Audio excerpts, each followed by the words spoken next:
AI is evolving fast. Are you ready? Meet AI at FlytBase, your weekly hub to learn, upskill, and stay ahead in AI world. Let's dive into today's session. What I'm trying to show you today is how you can have, so we developer side APIs, right? So in backend, whenever we have a new requirement, we keep writing APIs. Now APIs are simple yet very complex because API testing, it needs a lot of things. You have your validations, you have your dependency on other services, you have your request, response, security, performance, like all these things, right? So to test them as a developer, it's kind of complex because, and I'm not talking about unit tests here. I'm going to focus my session on integration testing. So unit testing, it's slightly easier, I believe.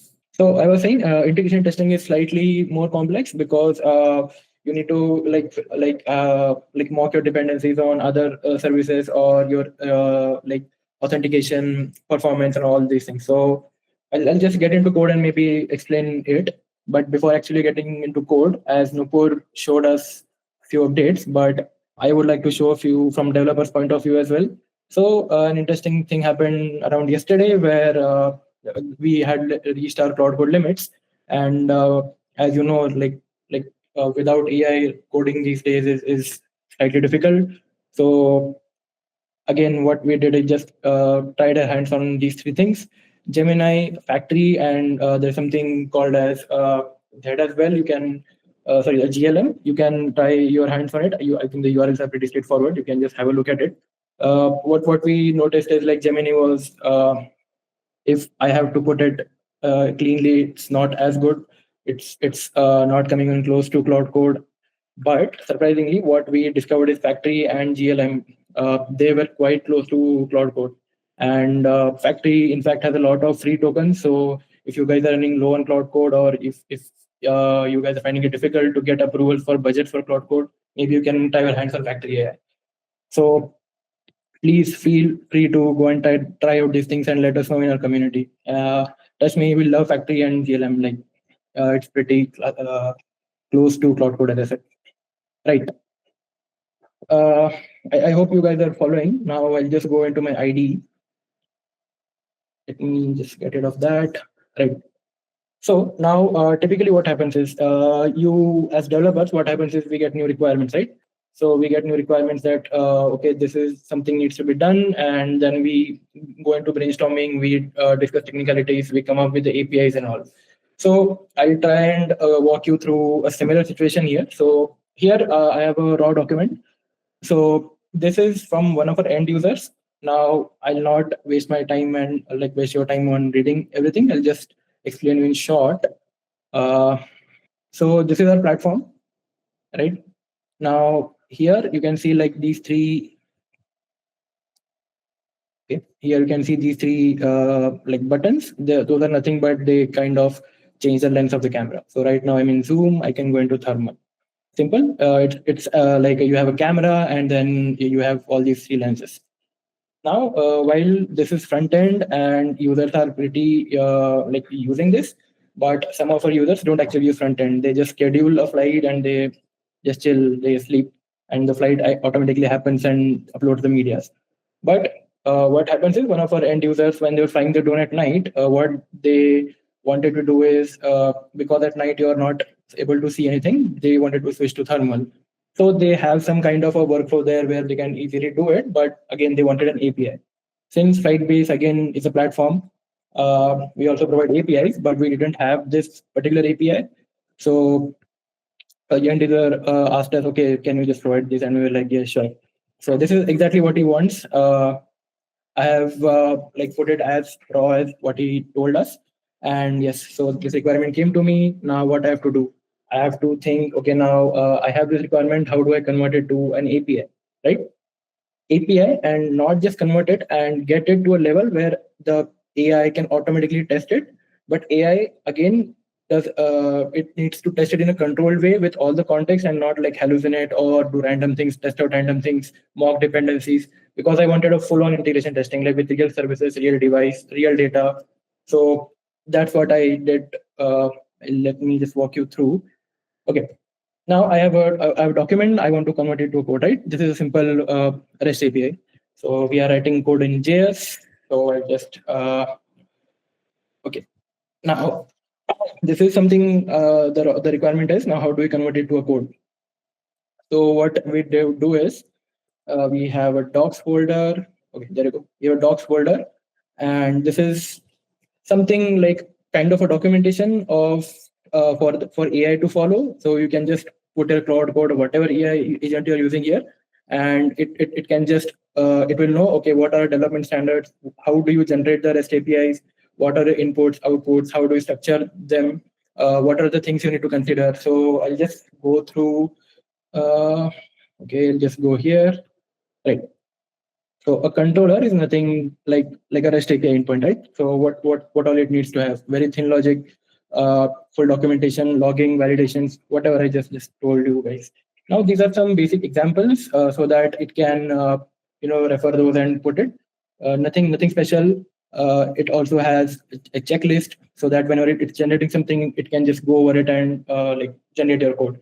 So I know the session is about integration testing, but it's important that I explain it to you because only if you follow these structured practices and all, you will get to a document, a test document where AI can like almost magically and test in a super fast way can like test out your APIs. So please bear with me.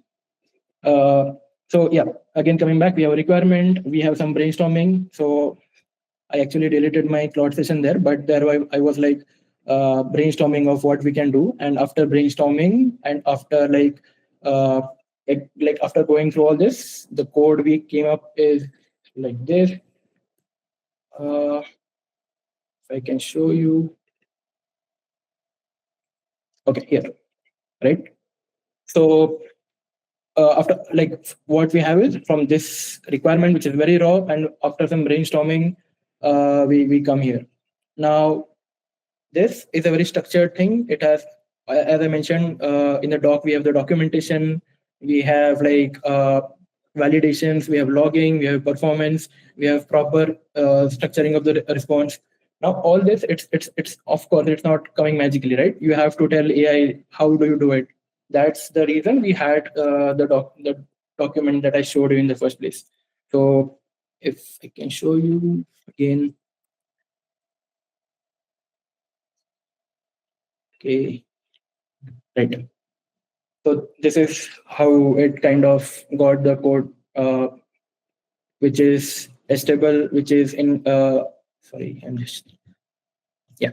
So in which it follows all the standards of FlytBase, all the good coding practices. This is the meat code. This is the meat business logic. I wouldn't get into it too much, but it's pretty simple. It's just like taking your data and like talking to the drone and reading a response. Pretty simple, nothing complex. Now, I have this code. The backend is up. Now I hit a nightmare. What's the nightmare? I need to now test this out. Now, imagine a developer, what all he needs to test. He needs to test all the validations. He needs to test the logging. He needs to test the core business logic in which there are 1,000 cases. And he needs to know the exact behavior of his API. How does it behave? On what input? What output should it be giving? Like he needs to know in and out, and of course he needs to test it and integration test it, right? That's what even I wanted to do. Now, pre AI or what? Of course, even now, what a few people do is they just go and they have the API. Now, what they'll do, they'll generate a Swagger documentation or something, import it to a Postman, or just create a Postman collection, and then they have a lot of test cases, and then they will like go into Postman and keep executing every test case. Seems good, very good, but it's not scalable. And imagine you have a big REST API, and you make a small change. Now again, you have to go through all that code, all that testing. So, and of course, since humans are involved and it's prone, it's error prone, it might happen that you will miss out on a few things. But with AI, what we get is, of course, you don't get that laziness, and you always have your accuracy. So again, getting back, so this is the camera controller, this is the service. Now, how do we generate a test sheet that AI can strictly follow without getting lost with all the data so that it can integration test it, right? Again, we come back to our good old documentation. Let me come back. It's weird, I'm not finding it today. Right. Now, this is nothing but a test framework. Don't get lost in all this documentation. What it's basically saying is, look, we have a REST API, and in REST API, 90% things are common, right? What are those? We have an input validation, we have output validation, we have logging, performance, middleware testing, authentication testing. All these are very common things. What changes is your business logic, right? And what the business logic is driven from your requirement document. Only that thing gets changed, rest all remains the same. So what we have tried to do is, in this framework, we have tried to like summarize, okay, what are those common things, right? So here, so these are common things that every API needs to be tested, and then, as I said earlier, the business requirement change. Now this, of course, it comes from requirement document, only this thing changes, right? Now, since my, just get me here, right? So this is Cloud Code, right? Now Cloud, after I used it, I gave it to, I gave it the access to my documentation. It generated the code. Now, of course, I wanted to generate test case. Now, of course, what I did is I gave this documentation and asked it to, okay, now you have all the code, you know the requirements. Now, please generate test cases in a way that's testable for you with all the context and all the requirements. Now, let me just show you the output so that it can be easy for you guys to follow. Let me see where it generated. Okay, yeah. Right. So again, don't get lost in all this. This is nothing but a simple CSV sheet. It's a pretty standard test sheet in which you have your test case ID, what is expected and what is actual result and all that, right? And now, of course, I did not generate this document. Cloud Code did. How it did is it used this test execution guide. Let me just see if I'm able to show you the exact prompt.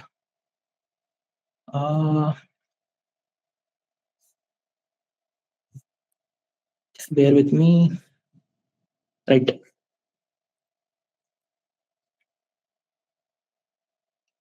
Right. So ignore my typos. Again, I just gave it the document over here, and then since it knows perfectly exactly what it needs to generate, it has all the context. So in a way, AI is not hallucinating. It knows exact things it needs to do, and it's grounded.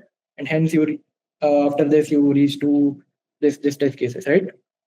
Now, what I can show you here is, yeah. So see, we have like request validations, then we have authentication, we have like business logic, then we have some logging test, right? Again, as I said, all this stays same. What changing is, if I can show you, yeah, end-to-end testing. Only this thing will change because the business logic like differs. Now you have this spreadsheet. Yeah.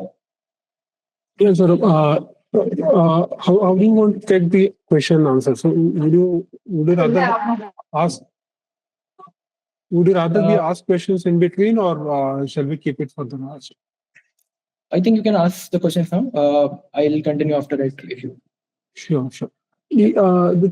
I mean, I wanted to suggest one thing, like for a single use case, like you shown us how you derive the test cases from the Yes. From the document, from the guideline document that you have created for the test cases.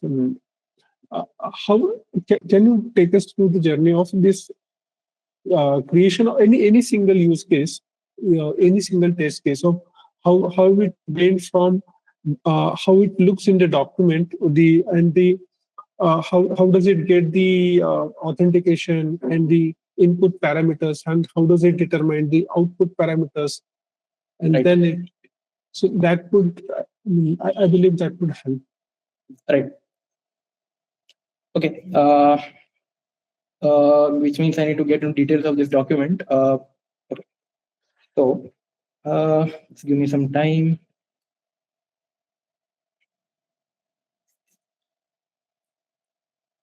Right.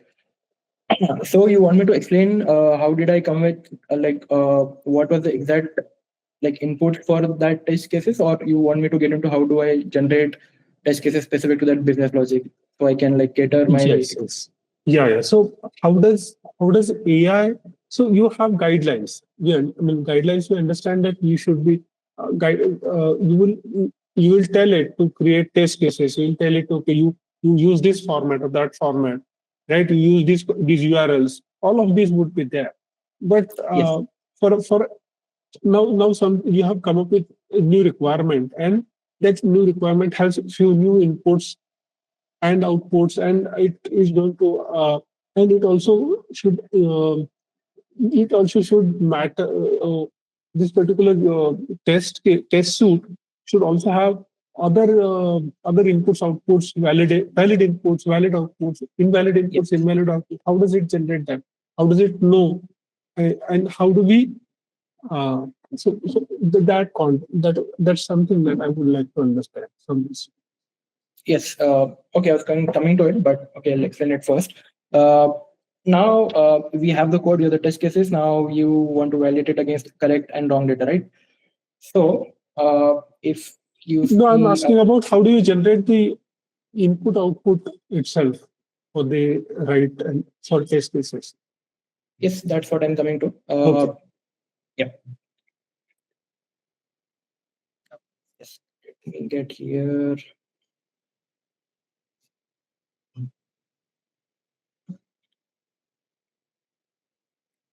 We'll just pick up an easier one.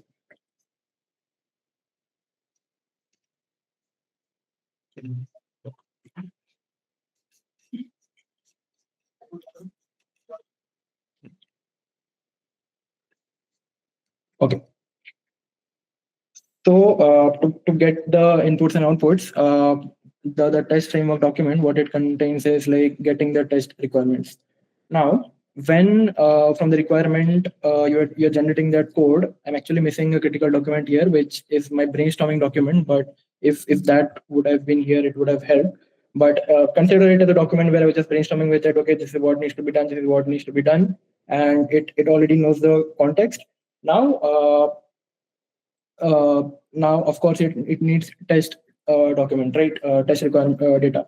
So now for this specific test case, what I need is basically what camera supports what actions and the device IDs and all those, right? So what it did is, from because I generated all this code from this document, it actually asked, I think I can show you the prompts.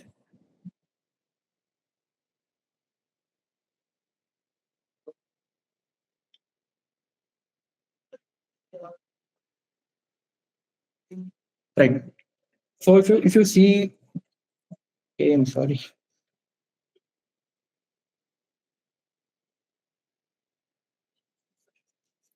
Okay. So now all this data in my case was present in my DB, which is like this. Now what I did is, okay, you just go to this DB, you get the valid combination for those devices and those models, and just store it in a document for your reference. So this is what it has done. Device ID's name, whether it supports the specific payload, and what lenses does it support. Now, if you see here, we also have what are the positive and negative test cases for it. And if I can show you one entry, right? So this is one device ID, and these are the payload index and all. Now these all are input to my APIs. So in this case, I got it from Mongo, but suppose you can get it from anywhere, right? You can get it from Redis, you can get it from requirement doc, or whatever source it can provide you. So in this case, this is how I got my input documentation. Input testing data. So if you're following, I can help you. Yeah. I mean, so the question is, how does this data came to be? Did you have to give this data in a CSV format, pre-populated, or it's determined, or it's? I think you would need to give that, right, in some way or the other. The Yes. names of the number of names of the devices and the other stuff. Yes. So when I generated this code, of course, again, if I were to go to this document, it clearly says that ask user for test requirement, right? Mhm. So Okay, so you separately create this test data requirement document yes. using some other tool. Yeah, I mean, any AI will do it for you. It can fetch. I'm not judging. I'm just trying to understand the whole picture. Yeah. Because obviously, and this itself is great. See, this itself is great. I'm just trying to get a whole picture where, okay, what when we are trying to achieve this kind of behavior in our organization, what we need to do, and we need to, as you mentioned, we need to create this requirement document, which is for implementation side. And then similarly, there is another document which is on the you have guidelines document for the general guidelines of the project, and then there is this specifically for this particular use case, you have a test data requirement. And Yes. then you also have for test cases, also you have a document which mentions how test cases should be created, how those test cases should be validated. Yes. Is that correct understanding? Yes. Perfect. And all these we should be preparing either so with any tools or manually writing manually, but those should be created, and then this would help it to use use that documentation to define the outcome that we want. Yes, pretty much. You summed it up perfectly. From code, we know a few inputs, and of course, what it doesn't know, it should ask me. In this case, it did ask me, and that's how I provided some test document, like testing data. Because otherwise, how will it test, right? Even imagine you are testing it manually. Even you would need those valid inputs and valid outputs, right? So Yeah. Just trying to paint the complete picture. Yeah. Right. Yeah. Yeah, please. Sorry to interrupt, but please go ahead. Okay. So now you have all this data. Now imagine this is like a static API. You don't need a lot of data changes here, but imagine you need to like play with your Mongo, you need to play with the Redis so that you can mock a few test cases, right? Now, in my document, the generation doc test framework, if I were to show you one of the test cases here. So here, what it's doing is, because it knows that before getting into this test, it needs to do a few manipulations on data so that to mock a few things or to get some data that's not available that easily, it clearly has shown, like it's clearly documented that, okay, before getting into this test case, I need to get into Redis, I need to set these commands and only then execute this test case. So even like for the cases where the data is dynamic, it keeps on changing, you can always like apply this. If not, you can have like one simple static document and it will mostly do your job. So for the people who face this problem, you can have this preconditions and like set up commands for you. So yes, I think I'll just hurry up now. Suppose we have all this document. Now what remains is like executing this 29 test cases. Now executing those 29 test cases and then like validating each and everything. It's boring job, right? So what I ask my AI to do is just go through. Like when you're done with generating the test cases, you also need to create a tool to execute those test cases. In my case, what we prefer is I don't need to go to Postman or don't need to hit the curl commands. Instead, we can create a simple shell script or a Python script or JS script, whatever you like. And it has some pre-populated data. Again, what changes is your input and output. So now AI, what it can do is it can go over each test. It can use that tool. It can pass the exact input and output, and then like it knows what's expected and then can just write back its output here. So consider this like a REST API tool for your AI. This is your test document. Now your AI is grounded. It won't hallucinate because you have exact things you need to fire and like take back. Now this is what I was doing. I'll just show you. So before getting into the session, I was like testing my stuff. Now it will just let me just actually check if my service is up. Okay, it is. I'm just giving a reference to it that this is what it needs to use. And yes, now you can sit back and relax, and AI will take your inputs, test it, and write back your outputs. And once you're done, it will tell you, and you can just come and again just review your document. So yes, so this is how it scales. And suppose tomorrow you have a change in your API, you did something new or you remove something. Again, you don't need to manually come and test all these test cases. It can easily do it for you automatically. Okay, so meanwhile this is doing, I'll just show you when it writes back. But meanwhile, I can take a few questions also. Right. So I think there's one question from Anand. Did you come across a situation when context window was full? How does the Claude choose appropriate documents? Are they all loaded by default or specific document loaded as needed? Very good question. Till last month, we were facing this issue. So what we used to do is, before actually getting into compaction, because here you always see when it's going to get into compaction, right? So what we used to do is, whatever brainstorming we have done, whatever the progress it has done, we used to write it in an MD file and keep it for its reference. And whenever it would get again after a post compaction, it would come back. I used to just refer the doc and it would continue. Again, it won't be that perfect. It wouldn't be that perfect. But again, we have a lot of other requirement documents also. So in a way, we managed it. But I don't know, from last 1 month, I think on the newer versions of Cloud Code, they're automatically kind of doing this. Whatever documents you have referred it before, while developing, after compaction, it automatically these days it goes back and refers those. Also, if I were to tell you, these days you can also use post. I think it's called.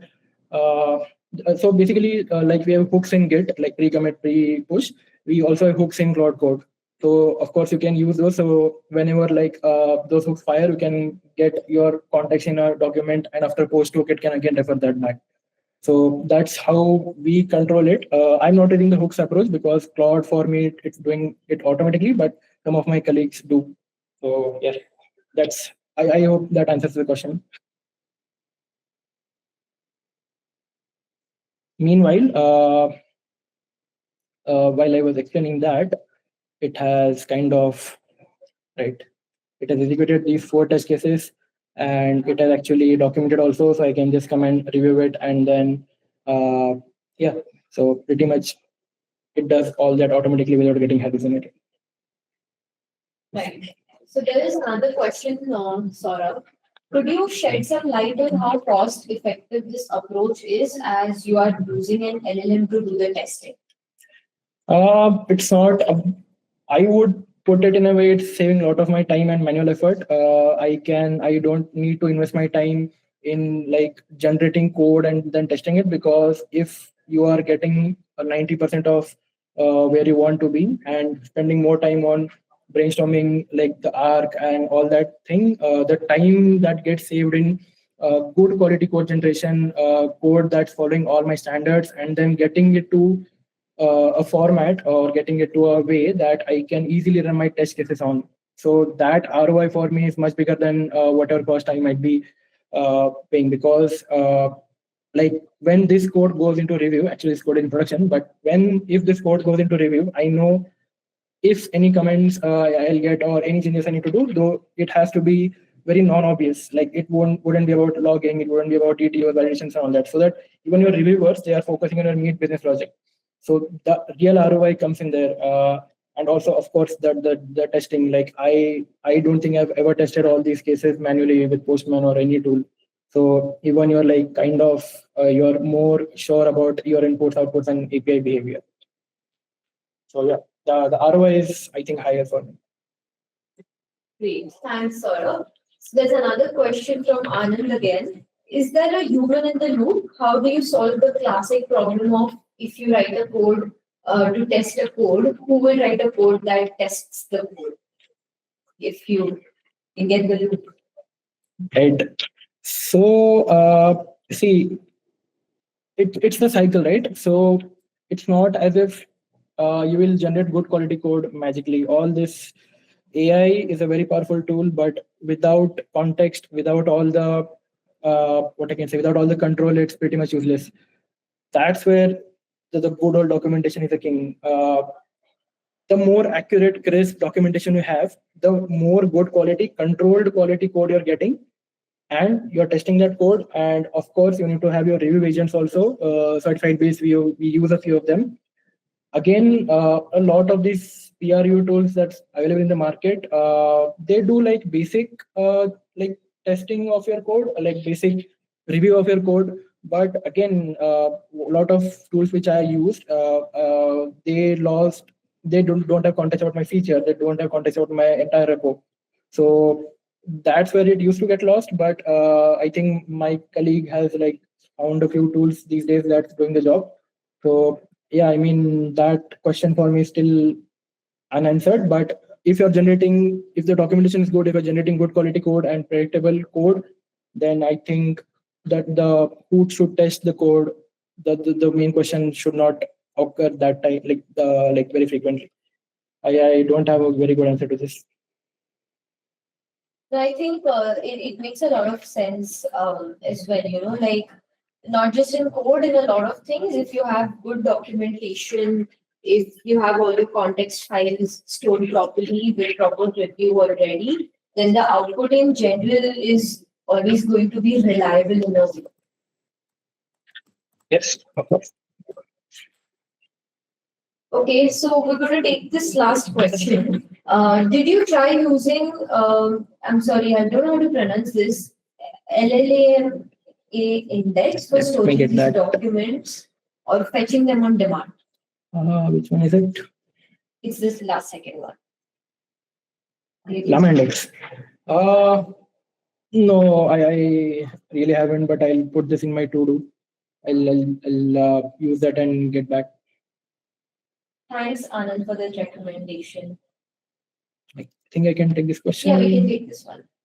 Identify degradation trends. Okay. So the AI, it won't work again. It won't work magically with all the data. So as long as you have your data pipelines which continuously feed into your LLM, or you have some sort of I think what I can observability platforms in which you get all the data and you can just have your LLM to analyze it every single day or something. Maybe in that case, yes. But we haven't tried this a lot, but I think it's a very good use case. I'll definitely take a look into this. Right. Actually, we haven't even. Yes, Vishal, thank you for this. We'll try it out. Yeah, sure. Yeah, because I have tried it and it won't work with this AI approach. That's why I was wondering whether we have covered it or not. That's why. That's okay. Why do you think it won't? As long as you said it has to be a continuous feedback, and sometimes it get overwhelmed, and sometimes the business logic it creates some contradictory. That, as far as I know, and I have tried with couple of things, but definitely I'm also looking something that whether the use case for that one. Definitely, if I get it, I will ping you. If you get it, you just post on your community. Sure. Yeah, sure. Yes. Yeah. Thank you so much, everyone, for joining in. I hope you learned something new today. And as I mentioned, that if you're a part of our community, and even if you're not, this is a great way for us to be connected and also learn new things from each other. So I would highly recommend that you scan the QR code and be part of our community so that you're updated with new sessions. If you don't know this already, but we come up with AI in action sessions every Thursday, wherein people from our team share their new learnings, something that built this week, and that is helping them with their work, and go next to the next level. So thank you so much for joining in. Hope we stay connected and look forward to seeing you all in the next session.